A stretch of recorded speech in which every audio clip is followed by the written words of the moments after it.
Hi hello friends. ஒரு அட்வொகேட்டோட கணவர் வேலை இல்லாமல் வீட்டு வேலையெல்லாம் பார்த்துட்டு இருக்காரு. மனைவி கேஸ் எல்லாம் பார்த்துட்டு இருக்காங்க. கணவர் வீட்டில் இருக்க எல்லா வேலையும் பார்த்துட்டு இருக்காரு. அந்த கணவர் திடீர்னு கோர்ட்டுக்கு போறாரு. அங்க உள்ள ஒரு சீனியர் அட்வொகேட் அவரை பார்த்து மெய் சிலிர்த்து நிற்கிறாரு. ஏன் அப்படி நிற்கிறாரு? அவர் யாரு? வாங்க இந்த கதையை முழுமையா பார்க்கலாம். பசந்த் கொஞ்சம் ஒரு 2 மாடி கட்டிடம் இருக்கு. அந்த 2 மாடி கட்டிடம் டெல்லியில இருக்கு. டெல்லியில பாத்தீங்க அப்படின்னா அர்ஜுன் சர்மா, பிரியா சர்மா கணவன் மனைவி அந்த வீட்டுல வாழ்ந்துட்டு இருக்காங்க. அந்த வீட்டுல ரொம்ப சந்தோஷமா இருக்காங்க. அர்ஜுன் பாத்தீங்கன்னா வீட்டு வேலை எல்லாமே செய்வான். சமைக்கிறது, வீடு பெருக்கிறது, துடைக்கிறது, சாயந்தரம் போயிட்டு மார்க்கெட்ல போய் காய்கறி வாங்குறது அப்படின்னு வீட்டு வேலை எல்லாம் பொறுப்பா செஞ்சுப்பான். மனைவி பாத்தீங்கன்னா கோர்ட்ல கேஸ் எல்லாம் போயிட்டு வாதாடிட்டு வருவாங்க. அப்ப வீட்டுக்கார் பாத்தீங்கன்னா வீட்டுல சமைச்சு வைப்பாரு. அப்ப அக்கம் பக்கத்துல எல்லாம் சொல்லுவாங்க, எப்படி வீட்டு வேலை செஞ்சுட்டு இருக்கான் பாரு, ஒரு வேலை வெட்டிக்கும் போறதுன்னு சொல்லிட்டு இவன் காது படுற மாதிரியே பேசுவாங்க. ஆனா இவனுக்கு கொஞ்சம் கூட கவலையா இருக்காது. இவன் எந்த விஷயத்துல பெருசா கான்சென்ட்ரேட் பண்ண மாட்டான். அவனுக்கு புத்தகங்கள் படிக்கிறது ரொம்ப பிடிக்கும். இந்த நிறைய புத்தகங்களை படிச்சுட்டே இருப்பான். அப்போ ஒரு கட்டத்துல என்ன பண்றான், தன்னோட மனைவி இன்னைக்கு வெளியில போலாமா, வரீங்க என் கூட அப்படின்னா, இல்லம்மா நான் இந்த புக்கை ஓபன் பண்ணிட்டேன், இதை நான் படிச்சு முடிக்காம நான் வெளில வர மாட்டேன், நீ வேணா போயிட்டு வாமா அப்படின்றாங்க.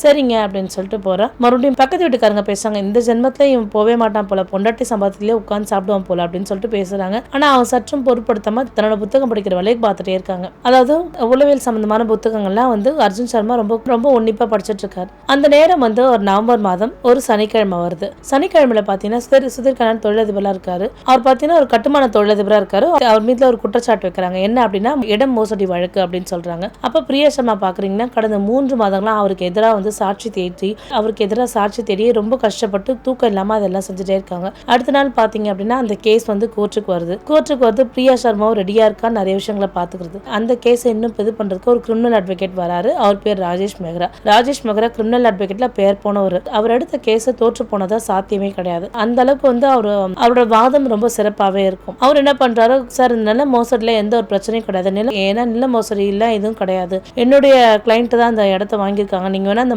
வேணா ஃபாரன்சிக் ரிப்போர்ட் நாங்க அனுப்பி எல்லாம் செக் பண்ணி பார்த்துருக்கோம் அப்படின்னு சொல்லிட்டு நீதிபதி கிட்ட சொல்றாங்க. அப்ப பிரியா சர்மா சொல்ற, இல்ல சார் ஃபாரன்சிக் டிபார்ட்மெண்ட் ரொம்ப பொய்யான விஷயம் அப்படின்னே நீதிபதி சற்று கண்டிப்பானவர். அவர் என்ன சொல்றாரு, ஃபாரன்சிக் டிபார்ட்மெண்ட் நீ தப்புன்னு சொல்றியா, ஏற்கனவே உன் மேல பார் கவுன்சிலுக்கு நிறைய கம்ப்ளைண்ட் வந்திருக்கு, இப்ப நீ இது ஃபாரன்சிக் டிபார்ட்மெண்ட் தப்புன்னு சொன்னதுக்காக என்ன பண்ற, உன 3 மாதம் இந்த கேஸ் இடைக்காலமா உன்னை நிறுத்தி வைக்கிறேன் அப்படின்றாரு. பிரியா சர்மாக்கு ஒரே அதிர்ச்சி, கவலை, என்னடா இது, நம்ம இது பொய்ன்னு சொல்லி நிரூபிக்க கூட முடியலையே அப்படின்னு சொல்லிட்டு பிரியா சர்மா ரொம்ப தவிக்கிறா, வேதனைப்பட்டே இருக்கா. வீட்டுக்கு வர ரொம்ப தலைவலியா இருக்கு. கணவர் பாத்தீங்கன்னா எப்பவும் போல நல்ல ஒரு வாசத்தோடு நல்லா சமைச்சிட்டே இருக்கா. அப்ப பிரியா எதுவுமே பேசாம ரொம்ப அமைதியா இருக்கா. அப்ப கணவர் என்ன பண்றாரு, சமைக்கிறத விட்டுட்டு நடுவில் பிரியா என்ன ஆச்சு, ஏன் இவ்வளவு டல்லா இருக்க, ஏதாவது பிரச்சனையா அப்படின்னு சொல்லிட்டு கேட்கிறாரு. அப்ப தன் கணவர் கிட்ட சொல்றாங்க, எங்க இந்த மாதிரி நான் ஒரு கேஸ் வாதாடுறதுக்கு போனேன், எனக்கு எதிர்த்தரப்பு அட்வொகேட் என்ன பண்றாரு, நான் சொன்னதெல்லாம் போய் அவர் சொன்னதா கரெக்ட்னு சொல்லிட்டு ஃபோரன்சிக் டிபார்ட்மெண்ட்ல ஒரு ப்ரூஃப் எடுத்து காமிச்சிட்டாரு. ஜட்ஜும் இதுதான் உண்மை நினைச்சிட்டாங்க. இடைக்காலமா 3 மாசமா என்ன தள்ளி வச்சிருக்காங்க, எனக்கு ரொம்ப வருத்தத்தை தெரிவிக்குது. அதாவது நான் உண்மைக்காக போராடுறேன், ஆனா எனக்கு பெருசா பேர் கிடையாது,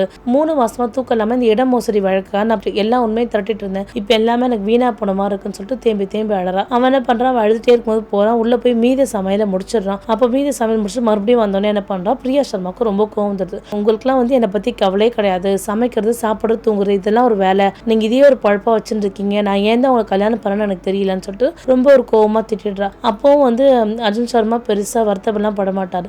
என்ன பண்றாரு, எந்திரிச்சு வா பிரியா, நீ நல்லா சாப்பிடும், முதல்ல நல்லா சாப்பிட்டு போய் தூங்கு, உனக்கு ஒரு யோசனை கிடைக்கும் அப்படின்றாரு. இருந்தும் பிரியா தான் மண்டையை போட்டு பிச்சுக்கிறா. ஐயோ, எப்படியோ இந்த கேஸ் நான் ஜெயிச்சே ஆகணும், இந்த மோசடியால நான் மோசடி நான் நிரூபிக்கணும், எனக்கு கிடைச்ச வாய்ப்பை நான் மிஸ் பண்ணிடக்கூடாது, இன்னும் 3 மாதம் கழிச்சு இந்த கேஸ் வரும், அப்ப இந்த கேஸ் நான் எப்படியோ ஜெயிக்கணும்னு சொல்லிட்டு ரொம்ப தன் மண்டையை போட்டு குழப்பிட்டே இருக்கா. மறுநாள் பாத்தீங்க அப்படின்னா அர்ஜுன் என்ன பண்றா, ஒரு புத்தகத்தை எடுத்து ரொம்ப கூர்மையான பார்வையோட அந்த புத்தகத்தை ரொம்ப ரொம்ப ஆழமா படிச்சுட்டே இருக்காரு. கொஞ்ச நாள் கழிச்சு பிரியா கோர்ட்டுக்கு போனா கோர்ட்ல சக ஊழியர்கள் அவர்கிட்ட பேசுறது ரெடியா இருக்காங்க. நான் பிரியா யாருக்கிட்டையும் பேச விரும்பல. ஒரு கட்டத்துல என்ன பண்ணாங்க, பிரியாவோட சான்றிதழ் எல்லாம் போலின்ற மாதிரி கோர்ட்ல எல்லாரும் பேச ஆரம்பிச்சிட்டாங்க. பிரியாக்கு ஒரே வருத்தமா இருக்கு, நம்ம கஷ்டப்பட்டு ரெடி பண்ணதெல்லாம் போலின்னு சொல்லிட்டாங்களே அப்படின்றாங்க. அது மட்டும் இல்லாம பிரியா கிளைண்ட்ஸ் எல்லாம் பிரியா கிட்ட யாருமே ஒழுங்கா பேசல, ஏன்னா அவங்க போலியான ஆவணம் தயாரிச்சாங்கன்ற மாதிரி அங்க உள்ளவங்க எல்லாம் பேசுறதுனால அந்த கிளைண்ட்ஸ் அப்படி நினைச்சிட்டாங்க. பிரியா கிளைண்ட்ஸ்க்கு யார்ட்டையும் பேசணும்னு சொல்லிட்டு என்ன பண்றா, வீட்டுக்கு வரா, ரொம்ப வருத்தப்படுறா. அப்ப தன் கணவர் என்ன பண்றாரு, வருத்தப்படாத பிரியா, உனக்கு ஒரு வழி கிடைக்கும் அப்படின்னு சொல்றாரு. என்ன வழி கிடைக்கும், உங்களுக்கும் ஒன்றும் தெரியாது, எனக்கும் ஒன்றும் தெரியாது, என்ன வழி கிடைக்கும்னு சொல்லிட்டு ரொம்ப வருத்தத்தோட பேசியிருக்க, கண்டிப்பா கிடைக்கும்னு சொல்லிட்டு அவர் சொல்றதுக்குலாம் எதுவும் பெருசா ரியாக்ட் பண்ண என்ன பண்றாரு, பிரியா இந்த கேஸ்ல உனக்கு என்ன பிரச்சனைனா, இல்ல ஃபோரன்சிக் டிபார்ட்மெண்ட்ல இருந்து ஒரு பொய்யான ஆவணத்தை வாங்கிட்டு வந்துட்டாங்க, அதுதான் எனக்கு பிரச்சனையா இருக்கு அப்படின்னா, சரி பிரியா, நான் கொஞ்சம் ஹிண்ட் எல்லாம் தரேன், நீ அதெல்லாம் எழுதி வச்சுக்கோ அப்படின்றா. கோர்ட்டுக்கு முன்னாடியே ஏதாவது போய் வாதாடி இருக்கீங்களா, நீங்க போய் எனக்கு டிப்ஸ் தரேன்னு சொல்றீங்க அப்படின்றாங்க.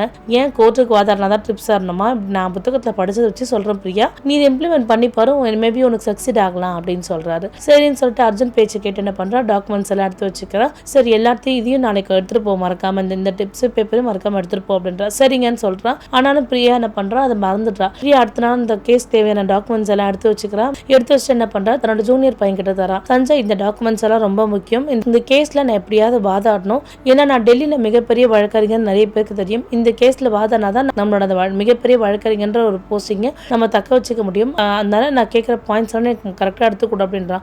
சஞ்சய்க்கு கையெல்லாம் நடுங்குது. ஐயோ இவ்வளவு பெரிய கேஸ் ஆச்சு, என்னது என்ன போய் பாயிண்ட் எடுக்க சொல்றீங்களா அப்படின்னு சொல்லிட்டு சஞ்சய் கையெல்லாம் நடுங்குது. அப்ப பிரியா சொல்றான், கண்டிப்பா இந்த கேஸ் நம்ம ஜெயிச்சிடணும்னு நம்பிக்கை வை, நீயே இப்படி பேசக்கூடாது, நீயே இந்த பாயிண்ட்ஸ் எல்லாம் ரெடி பண்ணி கொடுன்னு சொல்லிட்டே இருக்கும்போது பின்னாடி ஏதோ ஒரு கனத்தமான குரல் வருது. பிரியா, அர்ஜுன் நீங்க இங்க என்ன பண்றீங்க, உங்களுக்கு கோச்சுக்கும் என்ன சம்பந்தம் அப்படின்னு சொல்லி கேட்டுட்டே இருக்கா. இல்ல பிரியா, நான் கொடுத்த ஒரு முக்கியமான டிப்ஸ் எல்லாம் அந்த டாக்குமெண்ட் நீ வச்சுட்டு போயிட்ட வீட்டுல, அதை எடுத்து தான் தரேன் அப்படின்னா. இதுக்கா இவ்வளவு தூரம் வந்தீங்க அப்படின்றா. ஆமா இதுக்குதான் வந்தேன் அப்படின்னு சொல்றாரு. அங்க உள்ள சக ஊழியர்கள் என்ன பண்றாங்க, பிரியாவோட கணவரை வீட்டு வேலை செய்யற வந்துட்டான், இன்னைக்கு பொண்டாட்டிக்கு சேவை செய்யற வந்துட்டான், வீட்டுல இவன் சமைக்கிறத தவிர்த்துக்கு இவனுக்கு என்ன தெரியும், இவன் எதுக்கு கோர்ட்டுக்கு வந்தான், கோர்ட்டு வாசலை பெருக்கிட்டு போறதுக்கு வந்திருக்கானா அப்படின்னு பேசிட்டே இருக்காங்க. பிரியாவுக்கு தான் கோவம் வருது. ஆனா பிரியாவோட கணவர் எதுவுமே பேசாம அமைதியாவா, நம்ம இதுக்கெல்லாம் பதில் சொல்லணும்னு அவசியம் கிடையாது அப்படின்றா. நிறைய பேர் கிண்டல் பண்றாங்க, என்ன பிரியா உனக்காக உன் வீட்டுக்கார வாதாட வந்திருக்காரா, உன் வீட்டுக்கார வாதாட சொல்ல போறியா அப்படின்னு சொல்லிட்டே இருக்காங்க. அப்ப நிறைய பேர் அவங்க ரொம்ப கிண்டல் பண்ணி ரொம்ப இழிவா பேசிட்டே வராங்க சக ஊழியர்கள். ஆனா இது எதையுமே அர்ஜுன் சர்மா பெருசா காதுல போட்டுக்கவே இல்லை, பெருசா ரியாக்ட் பண்ணவே இல்லை. அப்ப அந்த கோர்ட் கேஸுக்கு வருது. கோர்ட்டுக்குள்ள போறாங்க. கோர்ட்டுக்குள்ள போய் பாத்தீங்க அப்படின்னா ராஜேஷ் மெஹ்ரா தன்னோட குழுவோட ரொம்ப சிரிப்போடும் ஆனந்தத்தோட ரொம்ப சந்தோஷமா இருக்காரு. ஒரு பக்கத்துல பாத்தீங்கன்னா பிரியா சர்மாவோட கணவர் அர்ஜுன் சர்மா, அப்புறம் அவனோட ஜூனியர், இவங்க 2 பேர் தான் உட்காந்துட்டே இருக்காங்க. அப்ப என்ன பண்றாங்க, இந்த கோர்ட் ராஜேஷ் மெஹ்ராக யார் வாதாடுறாங்க, எந்த வக்கீல் வாதாடுறாங்க, பிரியா சர்மா வாங்க அப்படின்னு சொல்லி கூப்பிடும் போது என்ன பண்றாரு, அர்ஜுன் என்ன பண்றான், பிரியா சர்மாவோட கையை அதிகம் நல்லா டைட்டா பிடிச்சிட்டு பிரியா சர்மா இங்கே உட்காருன்ற மாதிரி சைகை காமிச்சிட்டு அவர் போறாரு. நான் பிரியா சர்மாக்காக வாதாட வந்திருக்கேன் அப்படின்றாங்க. இந்த டாக்குமெண்ட்ஸ், ஃபோரன்சிக் டாக்குமெண்ட்ஸ் நான் பார்க்கலாமா அப்படின்னு சொல்லிட்டு கேட்கிறாரு. கண்டிப்பா பார்க்கலாம் அப்படின்னு சொல்றாரு. இது ராஜேஷ் மெஹ்ரா கிட்ட இருந்து ஜட்ஜ் என்ன பண்றாரு, ஃபோரன்சிக் ப்ரூஃபை கொடுங்க அப்படின்னு சொல்றாரு. ஃபோரன்சிக் ப்ரூஃபை கொடுக்குறாங்க. கொடுத்த உடனே பாக்குறாரு அர்ஜுன் சர்மா, இதை நீங்க என்ன பிழைகள் பார்த்தீங்கன்னு சொல்லிட்டு ஜட்ஜு கேட்கிறாரு. இதுல 3 பிழைகள் இருக்கு அப்படின்றாங்க. என்ன 3 பிழைகள் நான் தெரிஞ்சுக்கலாமா அப்படின்னு கேட்கிறாரு அவரு. அப்ப அவர் சொல்றாரு, இதுல போஸ்ன்ற ஒரு டாக்டரால கொடுக்கப்பட்டிருக்காங்க. இந்த போஸ்ன்ற டாக்டர் பாத்தீங்கன்னா 2018 வரைக்கும் தான் இங்க இருந்திருக்காரு. 2019 அவர் கனடா போயிட்டாரு. 2023 தான் அவர் வந்திருக்காரு. ஆனா இவங்க அதுக்குள்ள ஒரு ப்ரூஃப் அவர் கொடுத்ததா கொடுத்திருக்காங்க. இதுவே முதல் தப்பு அப்படின்றாங்க. இது கேட்டோடனே ஜட்ஜு ஷாக் ஆயிடுறாரு. என்னடா நம்ம இந்த டாக்குமெண்ட்டை ஒழுங்கா கவனிக்கலையோ, நம்ம கொஞ்சம் அஜாக்கிரதையா இருந்துட்டோம்னு சொல்லிட்டு ரொம்ப ரொம்ப வருத்தப்பட்டு இருக்காரு. அப்ப அவர் சொல்றாரு, சட்டப்பிரிவின் கீழே 45 கீழே தடயவியல் ஆவண பரிசோதனைப்படி ஒவ்வொரு 5 வருடங்களுக்கும் ரெஜிஸ்ட்ரேஷன் ரெனியூவல் பண்ணணும். ஆனா அந்த டாக்டர் ரெனியூவலும் பண்ணல. அவர்கிட்ட போய் இவங்க எப்படி இந்த தடயவியல் இது ப்ரூஃப் வாங்கினாங்கன்னு எனக்கு தெரியல அப்படின்னு சொல்றாரு. அதை கேட்டோடனே ஜட்ஜ் ரொம்ப ஷாக்காவும் ரொம்ப விரக்தியாவும் இருக்காரு. சரி அடுத்த பிழை என்ன அப்படின்னு சொல்லுங்க அப்படின்னு சொல்லி கேக்குறாங்க. இந்த ஒரு தப்பு வச்சு கோர்ட்ல உள்ள அனைவரோட பார்வையும் ஈர்த்துட்டாரு அர்ஜுன். இரண்டாவது விஷயம் என்ன அப்படின்றாங்க. இரண்டாவது விஷயம் என்ன அப்படின்னா ESDAன்னு சொல்லுவாங்க, நிலையின்மை கண்டறிதல் சாதனம் பயன்படுத்திருக்கணும். இதை பாத்தீங்கன்னா பிரிட்டிஷ் முறையில இதுக்கு தொடர்ந்து பின்பற்றிட்டு இருக்காங்க. BSISO 58 தரநிலைப்படி இது நமது இந்திய நீதிமன்றங்கள செல்லுபடியாகும். இந்த டெஸ்ட் இந்த டாக்குமெண்ட்ல இல்ல அப்படின்னு சொல்றாரு. இதை கேட்டோன்னே கோர்ட்ல உள்ள மக்களுக்குலாம் ஒரு மாதிரி அதிசயமா பார்த்துட்டு இருக்காங்க அர்ஜுன் சர்மாவை. ராஜேஷ் மெஹ்ராக்கு இவன் சுமார் வேர்த்து கொட்டுது. 3வது பாயிண்ட் ஒரு விஷயம் சொல்லணும் சார் அப்படின்னாங்க. இந்த ஆவணத்தை பாத்தீங்கன்னா 1997 பதிவு செய்யப்பட்டிருக்கு. அப்ப அந்த காலத்துல மை பாத்தீங்கன்னா இரும்பு மையாகும், கவுலிங்க்னு சொல்லுவாங்க. இந்த மையோட சிறப்பு என்ன அப்படின்னு பாத்தீங்கன்னா காலப்போகலாம் ஒரு ஆக்சிடேட்டர் அடைந்து ஒரு சிறப்பு வேதி சேர்மத்தை உருவாக்குது சார். ஆனா டாக்டர் போஸின் அறிக்கையில பாத்தீங்க அப்படின்னா அந்த பழமையான மையோட இயற்கை வயது 30 வயதுன்னு போட்டிருக்காங்க. இங்க முற்றிலுமா இது எல்லாமே லஞ்சம் கொடுத்து செஞ்சிருக்காங்க. இந்த முழு நீதிமன்றமே ஒரு அதிசயம் போல பார்த்துட்டு இருக்கு அர்ஜுன். பிரியா சர்மாக்கு தன் கணவர் நினைச்சு கண்ணுல இருந்து தண்ணியா வந்துட்டு இருக்கு. அது மட்டும் இல்லாம இந்த கூற்றெல்லாம் கேட்கும் போது கரண் மல்ஹோத்ரான ஒரு நல்ல உலக புகழ்பெற்ற வழக்கறிஞரா இருக்காரு. அவருக்கு இந்த குரல் ரொம்ப பரிசுயமான குரலா இருந்துச்சு. சரி யார்தான் இவ்வளவு அழகா இந்த கேஸை பாக்குறாங்க, கிட்டத்தட்ட அவருக்கு வயது 70 இருக்கும். இந்த கேஸை இவ்வளவு அழகாவும் நேர்மையாவும் ரொம்ப எளிமையாவும் இந்த கூற்ற ஒரு விஷயம் சொல்லும் போது இவ்வளவு ஆணித்தரமா சொல்றது யாரு, இவங்க யார்தான் அது நம்ம போய் பார்க்கணும்னு சொல்லிட்டு என்ன பண்றாரு, அவர் வேற ஒரு கேஸ்க்காக கோர்ட்டுக்கு வந்திருப்பாரு. இருந்தும் இந்த கேஸ்க்காக என்ன பண்றாரு, கரண் மல்ஹோத்ராவும் அவர் ஜூனியரும் உட்கார்ந்துட்டு இருக்காரு. அங்க பாத்தீங்க அப்படின்னா காலிங்க்னு ஒரு விஷயம், ரொம்ப பழமையான விஷயம், இதே இவ்வளவு உன்னிப்பா கவனிச்சு இந்த கேஸ்ல இம்ப்ளிமெண்ட் பண்ணிருக்காருன்னு ரொம்ப கர்வத்தோட உட்காந்து பார்த்துட்டு இருக்காரு. அங்க பாத்தீங்கன்னா அர்ஜுனோட முதுகு மட்டும் தான் அவரால் பார்க்க முடியுது, முகத்தை என்ன பார்க்கவே முடியல. கரண் மல்ஹோத்ரா அர்ஜுன சைட்ல இருந்து பார்த்தோன்னே ஒரு மாதிரி அதிர்ச்சி அடைஞ்சாரு. அவர்கிட்ட இந்த டாக்குமெண்ட்ஸ் எல்லாமே கீழே விழுந்துருது. கீழே விழுந்த உடனே பாக்குறாரு, கண்ணுல தண்ணி எல்லாம் வருது. கரண் மல்ஹோத்ராவோட ஜூனியர் கேட்கிறாரு, சார் ஏதாவது உடம்பு சரியில்லை, நம்ம ஹாஸ்பிட்டல் போலாமா அப்படின்னு. இல்ல எனக்கு ஒன்னும் பிரச்சனை இல்லை அப்படின்றாங்க. அப்ப அர்ஜுன் கடைசியா சொல்றாரு, இந்த இடத்துல நான் 3 சாட்சியத்தை சொல்ல விரும்புறேன் சார் அப்படின்னாங்க. இந்த செருப்பு மையை கண்டுபிடித்தவர் வந்து சுதீர் கண்ணா அவர்களால் ஆராயப்பட்டு என்ன பண்றாங்க, அவங்களுக்குலாம் போலியா பணம் கொடுத்து அவங்கள கையகப்படுத்திருக்காரு. எப்படி நான் எவ்வளவு கரெக்டா அப்படின்னு சொல்றேன்னு பாத்தீங்கன்னா, கடந்த வாரத்துல மட்டும் ஒருவருக்குமே 20 லட்சம் பேர்ல மொத்தம் 60 லட்சம் அவர் டிரான்ஸ்ஃபர் பண்ணிருக்காரு. இவங்களுக்காக ஒரு பொய்யான ஃபோரன்சிக் ரிப்போர்ட் ரெடி பண்றதுக்காக இவ்வளவு விஷயம் செஞ்சிருக்காங்க அப்படின்றாங்க. அப்போ உடனே ஜட்ஜ் என்ன பண்றாரு, ராஜேஷ் மகரா உங்களுக்கு ஏதாவது பேச ஏதாவது இருக்கா அப்படின்னு சொல்லி கேட்கிறாரு.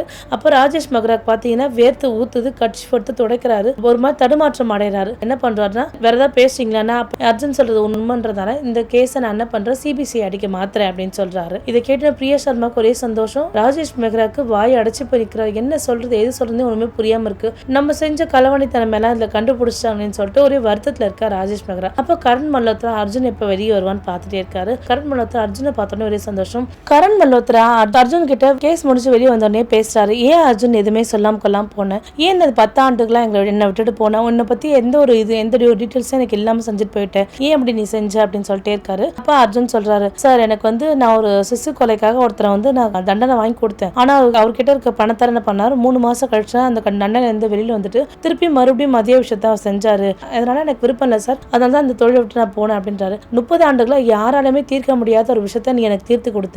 நீ என்கிட்ட வந்து ஜூனியரா ஜாயின் பண்ணும்போது வயது 28 இருந்தது. ஆனா உன்னோட அனுபவம் பாத்தீங்கன்னா 30 ஆண்டு அனுபவம் மாதிரி நீ ஒரு விஷயத்தையும் செய்வேன். நீ வந்து என்னை விட்டு போனதுக்கு அப்புறம் நான் உன்னை ரொம்ப மிஸ் பண்ணேன். ஏன்னா ஒரு விஷயமும் ஒரு பாயிண்ட்ஸை நீ எனக்கு ரொம்ப அழகாகவும் தெளிவா எடுத்து கொடுத்தேன். எனக்கு ஒரு கை உடைஞ்ச மாதிரி ஆயிடுச்சு நீ என்னை விட்டு போனது. இந்த 10 ஆண்டு கழிச்சு உன்னை பார்த்ததுல ரொம்ப சந்தோஷம். எனக்கு ஒரு ரத்தினமே கிடைச்ச மாதிரி இருக்கு அப்படின்றாங்க. பிரியாக்கு வந்து கரண் மல்ஹோத்ரா ரொம்ப பிடிக்கும். ஏன்னா அவரு கொஞ்சம் இன்ஸ்பயர் ஆனவ பிரியா. கரண் மல்ஹோத்ரா தன் கணவர் அர்ஜுன் கிட்ட பேசுறத பார்த்து அதிர்ச்சியா வாய் பொளந்து பார்த்துட்டு இருக்கா. அதே மாதிரி பிரியாவோட ஜூனியர் சஞ்சய் உட்காந்து பார்த்துட்டு இருக்காங்க. அப்போ உடனே பிரியா கிட்ட வந்து கரண் மல்ஹோத்ரா பேசுறா. பிரியா உனக்கு ஒரு விஷயம் தெரியுமா அப்படின்றாரு. உன்னோட கணவர் பத்தி உனக்கு எல்லா விஷயமும் தெரியுமா அப்படின்னு சொன்னேன். அப்போ ஒரு மாதிரி அமைதியாவே இருக்கா.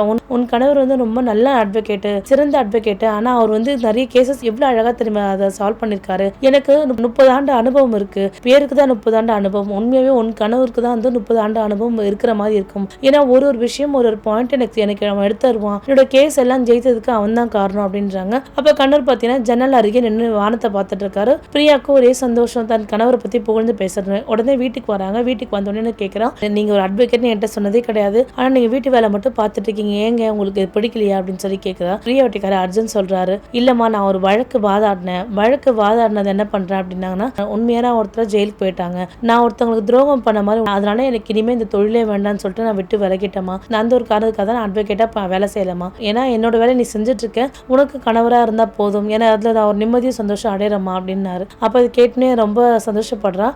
அடுத்த நாள் பாத்தீங்கன்னா கரண் மல்ஹோத்ரா அந்த இடத்துக்கு வராரு. அப்ப பாத்தீங்கன்னா அர்ஜுனும் பிரியாவும் என்ன பண்றாங்க, நிறைய புக்ஸ் எல்லாம் வச்சு படிச்சுட்டு ரெஃபரன்ஸ் எடுத்துட்டு இருக்காங்க. கரண் மல்ஹோத்ரா வந்துட்டு பாக்குறாரு, என்ன கணவன் மனைவி உட்கார்ந்து கோர்ட் கேஸ் எல்லாம் பாத்துட்டு இருக்கீங்களா அப்படின்னு சொல்லிட்டு ஒரு பொண்ணு கேட்கிறாரு.